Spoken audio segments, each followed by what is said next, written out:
A plan region in Revit makes you isolate a specific area in the floor plan to apply a different set of view range settings there.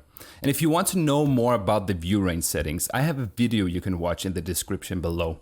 And hey, if you're new here, my name is Stefan and I'm a freelance electrical engineer from Denmark. And here on this channel, I do tutorials of Revit, Dynamo, and also architectural rendering software like Twinmotion, Enscape, and so on. So let's just dive into the video.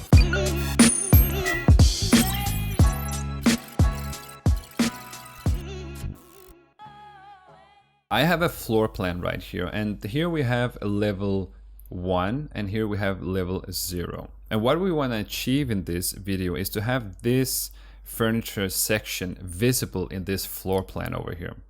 And usually we will first of all take a section view of this one and look at where are we cutting through the furniture. And now in my case it's 2530 millimeters down. This is the cut plane. So we would go to the view range settings over here in the properties menu, go to it's here, and then we would usually just type in the view depth here negative and my depths. Okay, so now we can see that it's visible here. But what is also visible is this furniture section here, and I don't want that. So what we can do is to create a plan region of this area here, so we will not affect the rest of the view.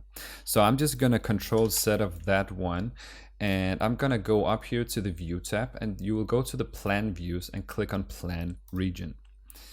And now you can choose that if you want to draw it with a line or a rectangle. In my case, it's a rectangle because that will be easier for me. So I'm just going to click here.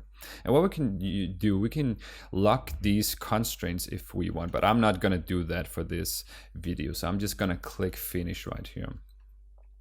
And now we can mess around with the view range settings in that specific area. So what you want to do is just click on it and then go up to the view range settings up here. And now you will only affect this area here. So we can just type in that value we had before where our cut plane is cutting through. So click OK here. And here we have the furniture visible now, and we don't have that. And that is actually what we want to achieve. So if you want to have a more, if you want to have an understanding of what the view range settings in general is doing in Revit, I have another video that explains that in the description below. And so yeah, I hope to see you guys in the next videos. And if you like this video, please give me a thumbs up and have a really, really good day, folks.